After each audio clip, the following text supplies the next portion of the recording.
Insider.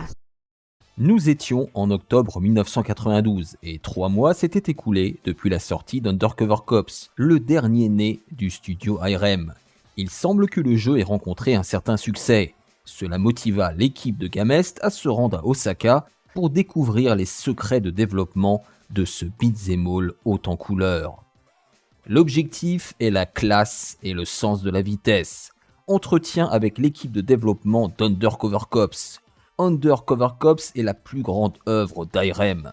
Écoutez nos cris, maintenant nous révélons tout ici. Les graphismes sont réalisés par Akio, célèbre pour son travail sur le chef-d'œuvre R-Type.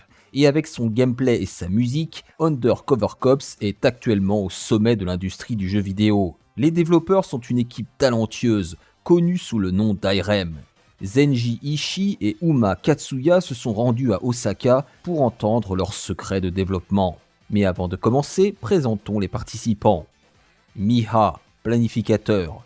Bien qu'il ait beaucoup joué à Final Fight, son jeu préféré est Princess Maker. C'est un nouveau planificateur. Il espère que les joueurs apprécieront la classe et le sens de la vitesse dans Undercover Cops. Akio, graphiste. Un grand maître qui a créé les graphismes distinctifs et ombragés d'IRM, notamment pour R-Type et R-Type 2. Dans sa vie personnelle, c'est un motard extravagant. Le mot qu'il dédie au lecteur est « Le boss final est Chin Chin Man Man ». Susumu, graphiste. Un artisan qui a commencé avec AirDuel et qui a continué à dessiner des éléments mécaniques complexes. Son personnage préféré dans Undercover Cops est Biker Yatalo. Si l'écran est trop sombre dans les magasins, veuillez demander un réglage de l'affichage, nous dit-il. Hiya, compositeur. Un vétéran qui a créé un nouveau pilote sonore pour Undercover Cops, en y intégrant des mélodies entraînantes. La bande-son d'Undercover Cops a été conçue sur des rythmes de chansons puissantes. Son personnage préféré est l'équipe Black. Undercover Cops a un niveau de perfection très élevé, et il semble que ce soit la culmination de tous les jeux de combat jusqu'à présent. Merci beaucoup. L'exploitation des techniques des personnages est assez complexe, mais j'espère qu'ils seront compris au fil du temps. Il y avait des gens qui n'utilisaient pas les attaques dash, ou encore qui tentaient d'utiliser les techniques spéciales au sol. Aimez-vous les jeux de combat ? Oui, j'aime Final Fight et j'y ai beaucoup joué. En dehors des techniques, au début, la structure des stages de Undercover Cops était monotone, donc il y a beaucoup de nouveaux éléments qui ont été ajoutés en cours de développement. Quand j'ai commencé, j'étais encore débutant, et j'ai reçu beaucoup de conseils précieux de mes aînés. Qu'est-ce qui a changé ? Il est vrai que la monotonie des stages a reçu de mauvaises critiques, du style « Quel est le stage du premier niveau ? C'est une usine sidérurgique, non ? Alors pourquoi n'y a-t-il pas de presse ou quelque chose du genre ? C'est ainsi qu'est née la presse du premier niveau.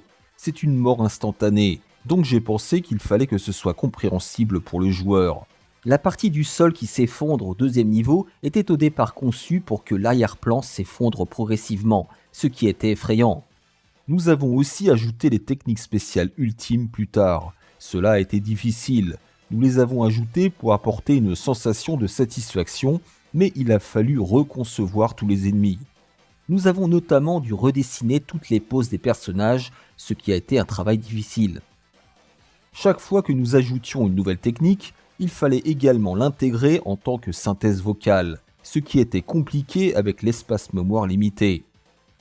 Tout n'était pas décidé en détail, les choses changeaient continuellement pendant le développement.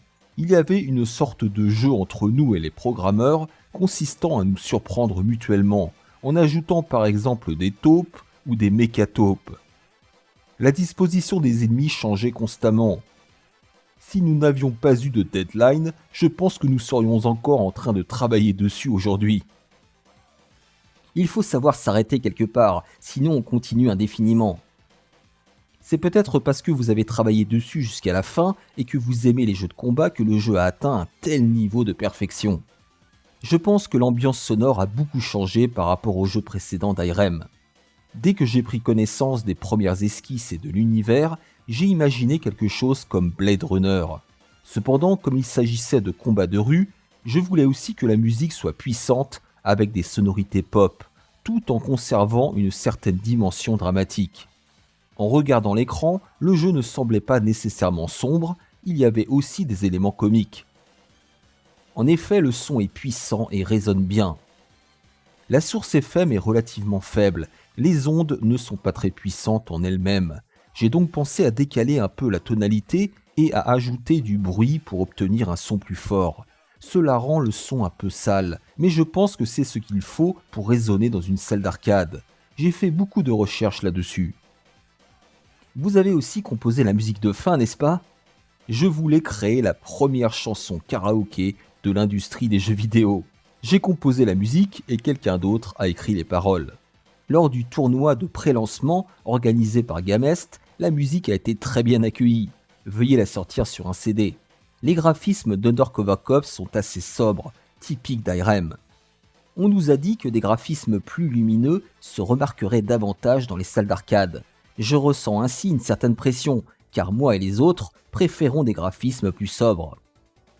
Vous aimez les choses sobres ? Akio semble préférer des choses plus lumineuses. Quand c'est lumineux, cela ne m'inspire pas. Une fois, nous avons tout changé en couleurs vives. En faisant cela, Undercover Cops ressemblait à Heidi, la fille des Alpes, et c'était vraiment mauvais. Nous avons donc décidé de revenir à notre propre univers. J'aime beaucoup les tons sobres de R-Type 2 et Gallop. Dans l'équipe, tout le monde aime les choses sobres, alors nous avons décidé que Undercover Cops se déroulerait dans un monde post-apocalyptique avec des squelettes qui traînent après une guerre nucléaire. Malgré cela, au début, Rosa portait une tenue de marin. Je voulais voir une fille en uniforme de marin soulever un poteau électrique. Je voulais représenter une fille frêle, surprenant tout le monde en soulevant des objets gigantesques. C'est pourquoi nous avons fait en sorte qu'elle arrache des poteaux électriques et les balance. La voiture du premier niveau a été ajoutée pour la même raison. En fait, j'aurais aimé qu'elle soulève des objets encore plus gros, comme un navire de guerre. En plus des graphismes sobres, il y a un sens de l'humour étrange, comme arracher des poteaux ou manger des ennemis en mouvement. J'aime aussi l'idée de la nourriture. Nous avons conçu des créatures que l'on peut chasser et manger. C'est devenu un nouveau concept de jeu où l'on pouvait manger la nourriture quand on le voulait. En liberté, elle pouvait être mangée à tout moment. Il y avait des poussins et des poulets, et j'avais pensé qu'ils pourraient grandir avec le temps, les poussins devenant des poulets. J'aurais voulu aussi inclure des vaches, mais nous avons abandonné l'idée. Les boss ont aussi un super design. Qu'est-ce que c'est que ce boss du niveau 4 ? À la base, c'était un croquis rapide que nous avons directement intégré en dessin final. Celui-ci est un peu comme Getter Robot. À l'origine, ce personnage était censé être un magicien, c'est pourquoi il fait rouler des tapis et disparaît. Le boss du 3e niveau est aussi assez étrange. Quel est le thème du 3e niveau ?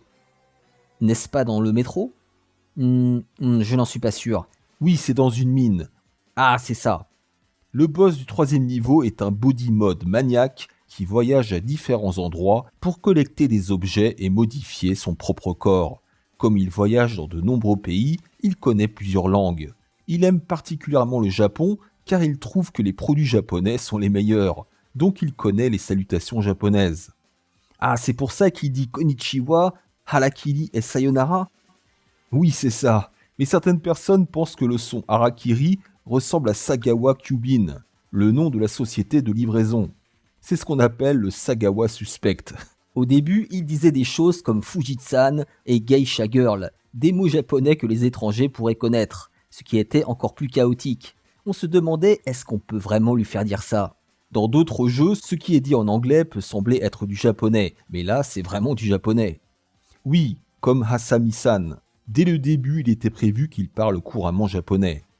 Le boss final a aussi des attaques étranges. Akio dessine toujours au moins une chose risquée, et c'est apparu dans Undercover Cops aussi. C'est une sorte de tradition, je me sens obligé de le faire. Chez Irem, nous nous efforçons de créer des choses absurdes avec sérieux et nous visons toujours l'absurde total. Bien qu'Undercover Cops soit essentiellement un monde sérieux et sombre, je pense qu'il est bon d'avoir des éléments amusants pour alléger l'atmosphère. Nous continuerons à créer des choses étranges avec tout notre sérieux.